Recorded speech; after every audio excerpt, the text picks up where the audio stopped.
Hi. Welcome to the show. First, I want to apologize. My hair is always messy, so if you notice that, it's just part of the entertainment.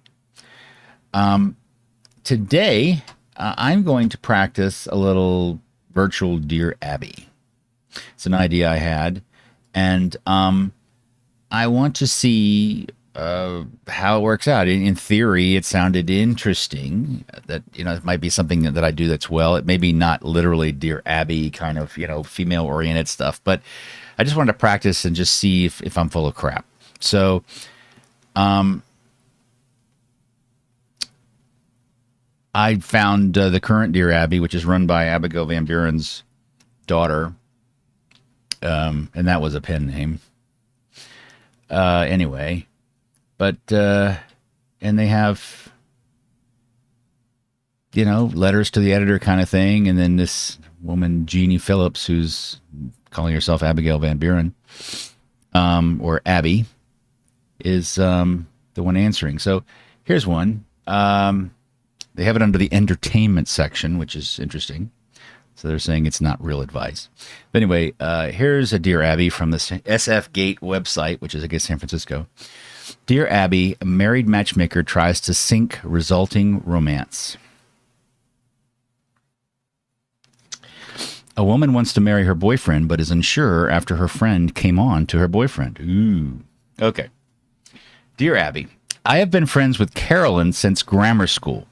Carolyn in quotes. We are in our early 40s now. She's married. I'm divorced. 2 years after my divorce, she introduced me to a nice man I'll call Don. Don and I have grown closer.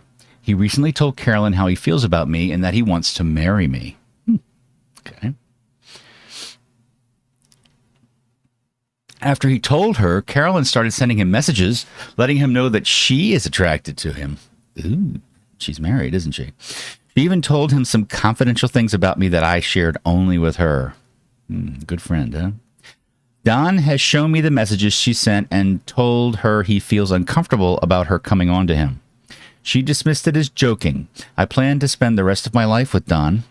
I feel betrayed and hurt by Carolyn's actions. Should I end our friendship? Signed, Bothered in Ohio. And here's Abby's reply. Dear Bothered, your friendship with Carolyn ended when she not only put the moves on your boyfriend, but also tried to sabotage your romance by revealing things that you had confided in her. What she did was no joke. I see no reason for a confrontation, but you and Don should distance yourselves from Carolyn.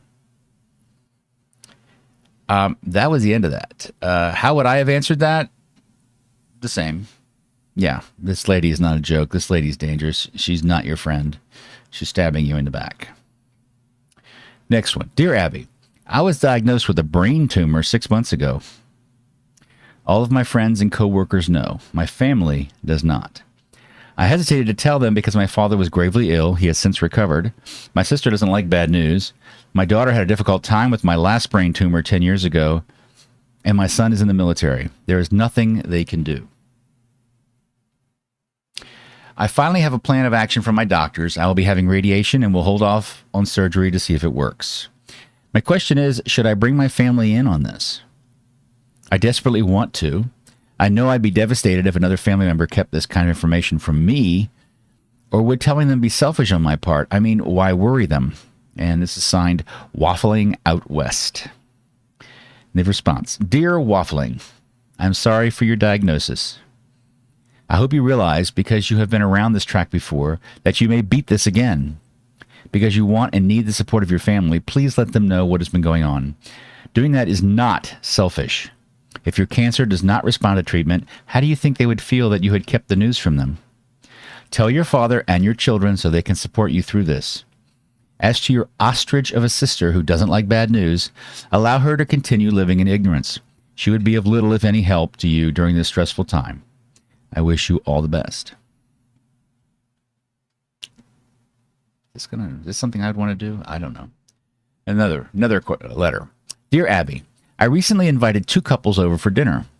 After the meal, I asked if anyone would like to go for a short boat ride on our lake.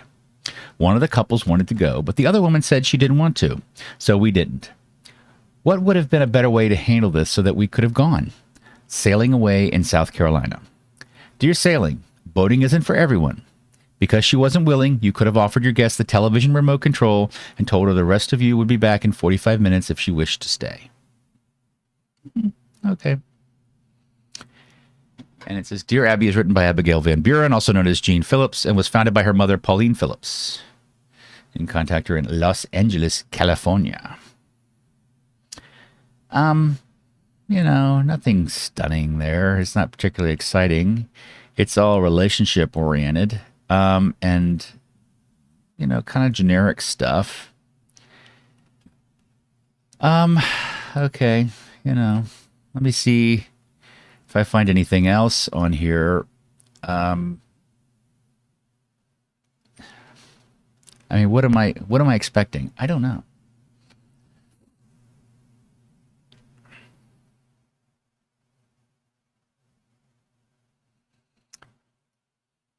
Here's some more Dear Abby stuff.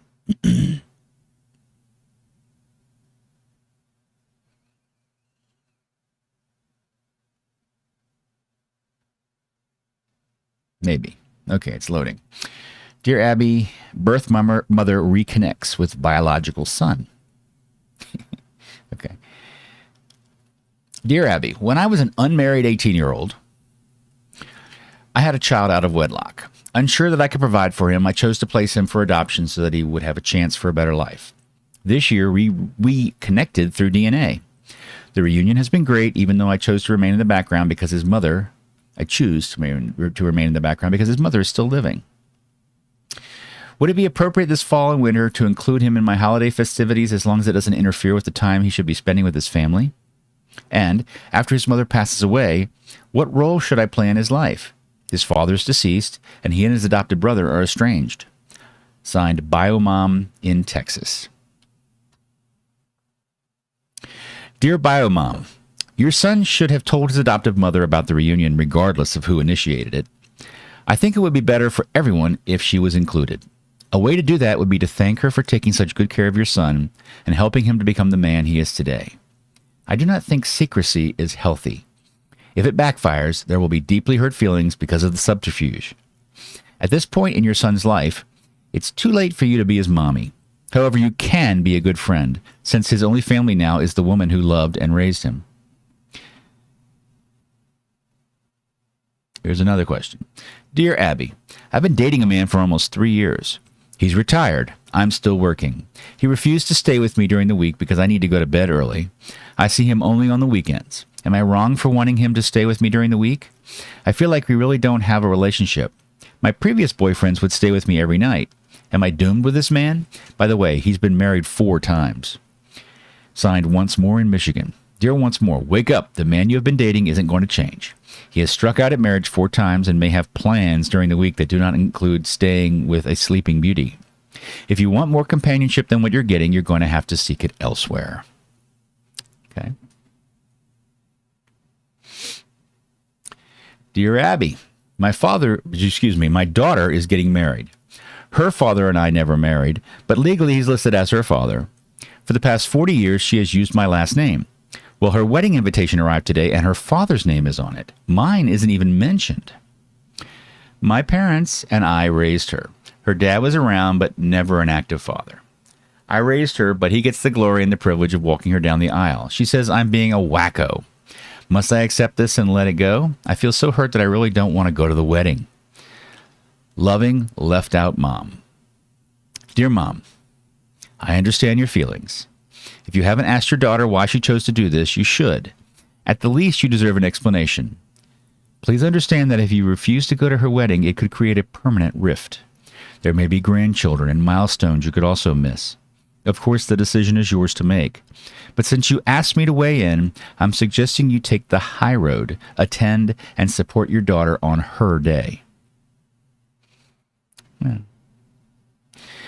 I mean, is this something that I would, I don't know.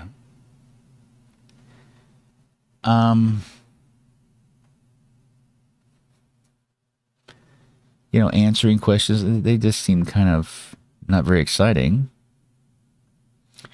I don't know what I was thinking when I think of Dear Abby. I usually think in terms of something more grand or more,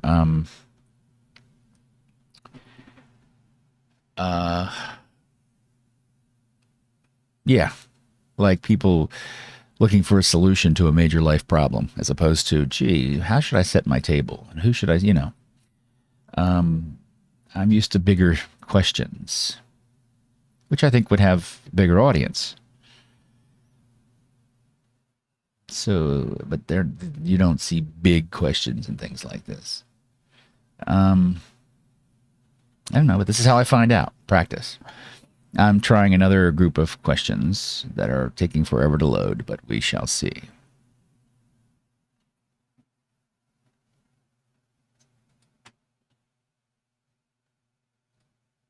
Excuse me, I'll be right with you.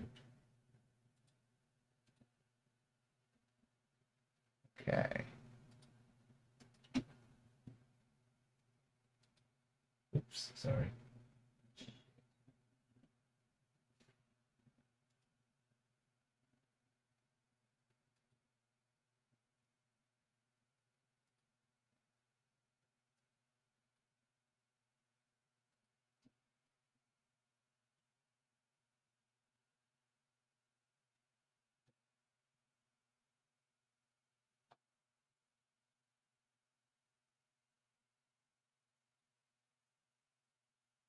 Okay. Doing something over here on the side for a moment, so please excuse me. Um, this thing is still waiting to load. I mean, come on. This is ridiculous.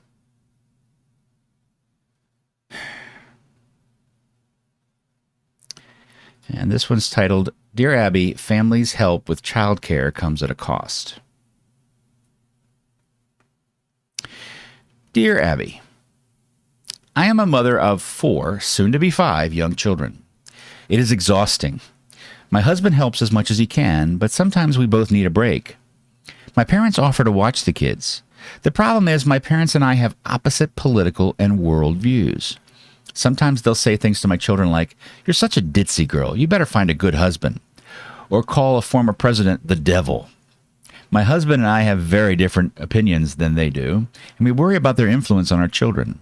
But, honestly, sometimes we need their help. I don't think they can keep their opinions to themselves, but I don't want them anywhere near my kids either. Is it hypocritical to accept their help? Different views in New Jersey. Dear Different, because you need their help and they are willing to babysit the grands, I don't consider accepting it the least bit hypocritical. Your children are too young to know who Barack Obama is and are not likely to place any importance on what your parents say about him. I do, however, take issue with planting the idea in a little girl's head that she is a ditz and that her only goal in life should be to marry anyone. Your daughter is growing up in a very different world than the one your mother was raised in. These days, girls are expected to follow their own path, get an education, work, and become independent. Marriage, if that happens, comes later. You and your husband should tell your children... Sorry, it just loaded an ad and jumped it. You and your husband should tell your children in an age-appropriate way that their grandparents love them but have different ideas about things than mommy and daddy do. Then reinforce that they are smart, honest, good, and that any other virtues you would like to implant in their little heads. Okay, here comes the next one. Dear Abby, I am married to a man from an affluent family. I love my in-laws and enjoy hosting dinners for them. My gay brother-in-law, Carl, in quotes, who is my favorite person in the group, is seeing a guy, Warren, quotes, who is 30 years younger. Their relationship is off and on. Warren usually shows up when it's convenient or when he wants money. My problem is, when I invite the family, Carl always asks if he can bring his boyfriend. Each time Warren shows up, I become anxious because he has no social graces at all. He cuts people off at the buffet line, picks through pieces of meat on the serving platter looking for the best cut, and acts like he hasn't eaten for days. I want to continue inviting Carl, so should I be honest and say, please do not bring your boyfriend, or stop hosting family dinners? Anxious in California. Dear Anxious, if you invite Carl and tell him not to bring Warren, the chances are he will refuse your future invitations. What you might do, however, is mention to him that his boyfriend's social graces could use some polishing and note what he does at the buffet. It's possible that he acts like he hasn't eaten for days because you are such a terrific cook, he can't keep himself from scarfing. Or maybe it's been a while since he's had a square meal.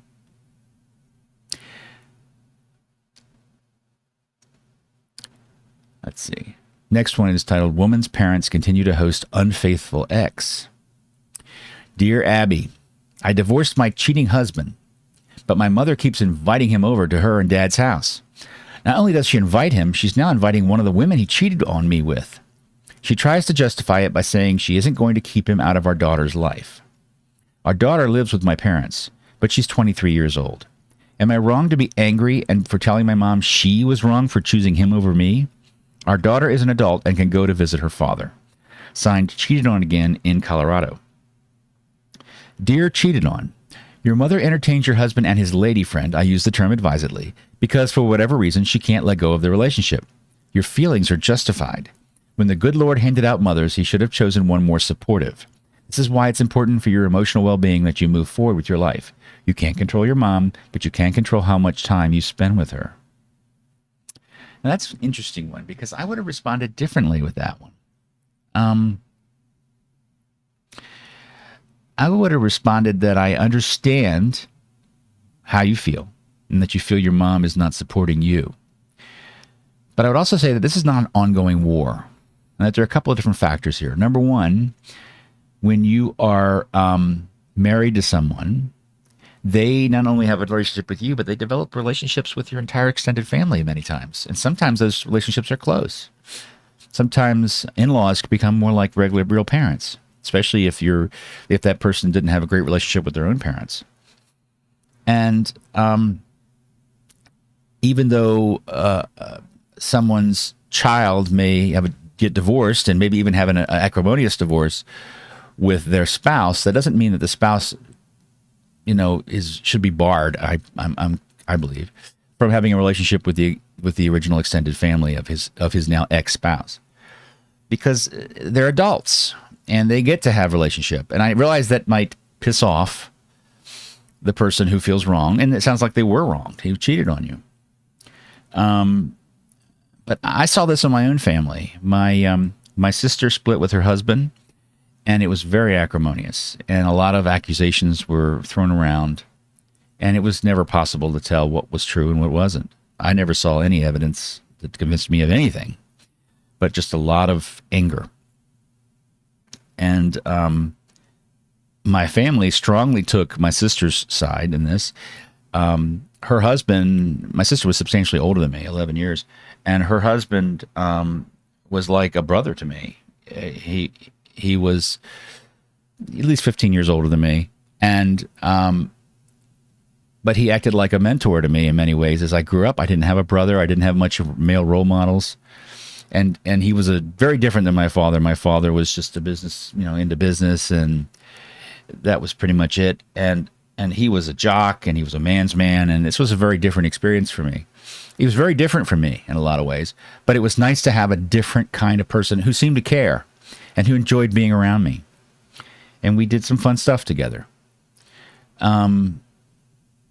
So when my sister broke up, my family strongly took my sister's side and basically told the rest of the family that, in so many words, that we were not welcome as members of the family if we kept a relationship with her now ex, my sister's now ex, who was like a brother to me. And this was horribly tearing on me.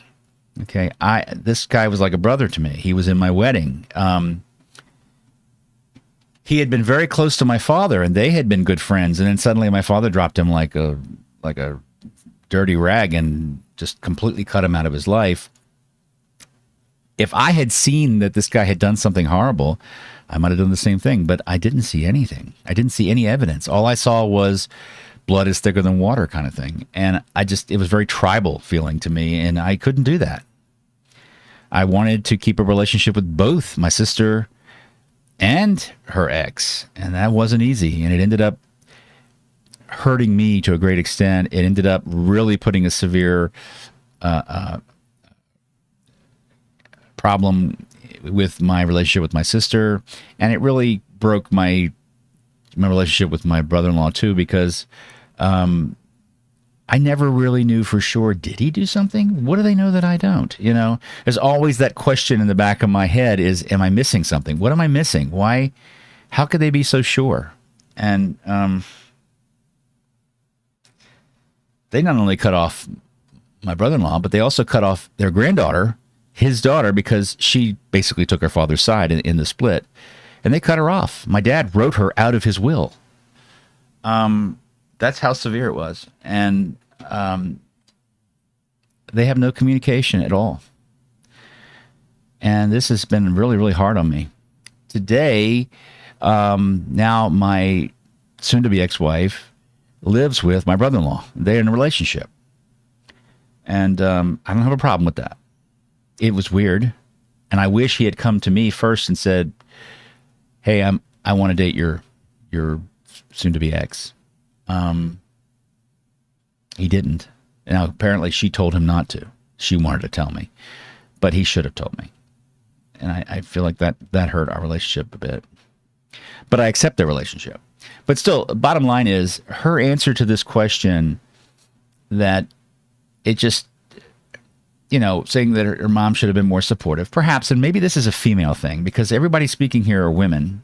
And I know that women have a tendency, it seems to me, in my experience, that when there's a split with a husband, they kind of huddle around and protect their friends, immediately call the husband a bastard and an SOB, and he's a bozo, he's an idiot.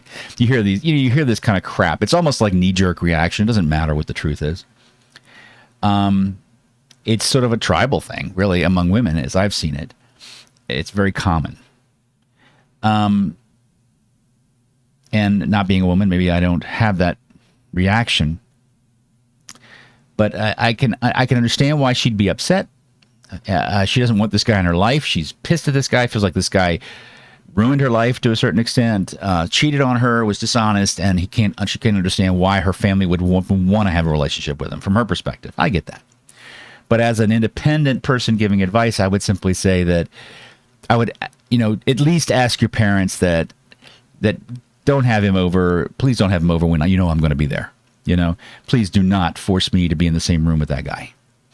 And you can tell them you're not happy that they have a relationship with him because you feel like he wronged you, and it feels to you, even though you can understand they have a separate relationship, it feels to you like they're not supporting you when they keep that relationship. And that's just your feelings, and you can't help your feelings. So that's how I would have taken that, a slightly different tack, because of my own personal experience, and maybe because I'm a man. So, next one. Dear Abby, our family does not have a relationship with my son, Josh. My sister occasionally asks me if I have heard from him, and when she does, she refers to him as your son, never by his name. I can't imagine myself referring to my niece as your daughter. I refer to her by her name. My sister is sensitive and doesn't take criticism well, so I don't know of a polite way to tell her how this offends me. It implies detachment, disinterest, distance. Signed, Disengaged Aunt. Dear Disengaged Aunt, you say your family has no relationship with Josh. Your sister's refusal or inability to refer to him by his name doesn't just imply detachment, disinterest, and distance. It shouts it. It would not be out of line to tell your sister the next time it happens that you find it hurtful and ask her to please use Josh's name in the future.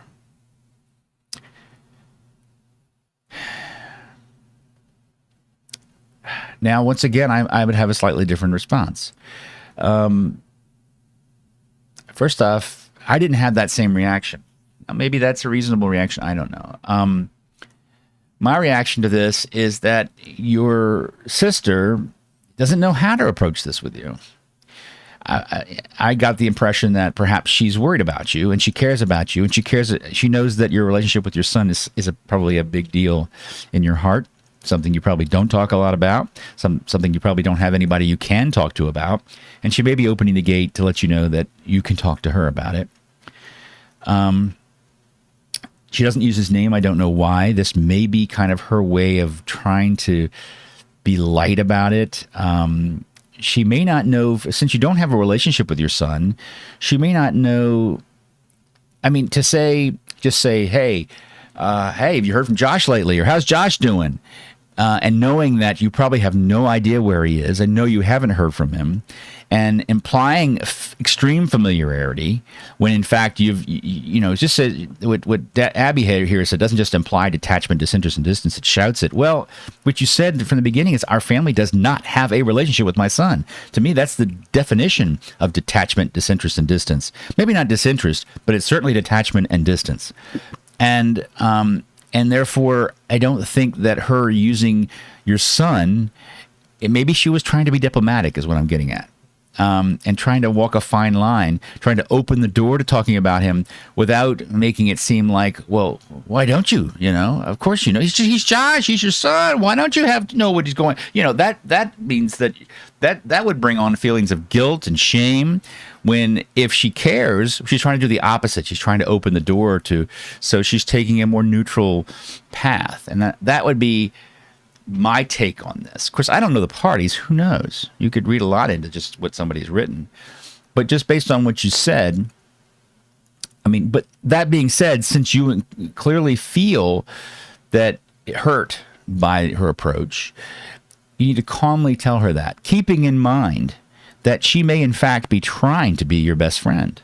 She may be trying to open a door to something that's sensitive and let you know that she doesn't want to shame you, that she wants to be someone who you can talk to and who will listen to you, be a kind ear. So keeping that in mind, that she may have the best of intentions, simply tell her how it makes you feel, why you think it makes you feel hurt, and then ask her why she does that. And she may not even know.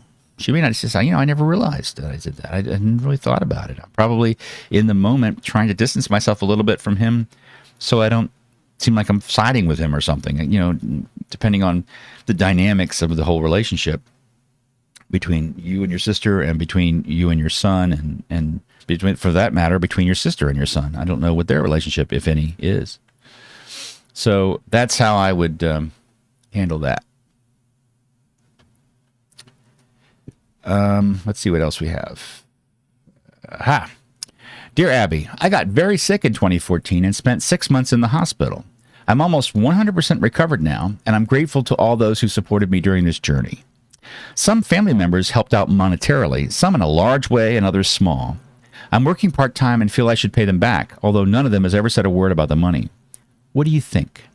Grateful Guy in Illinois. Dear Grateful Guy, talk to your relatives. Tell them that although you are working only part-time, at some point you would like to repay their generosity.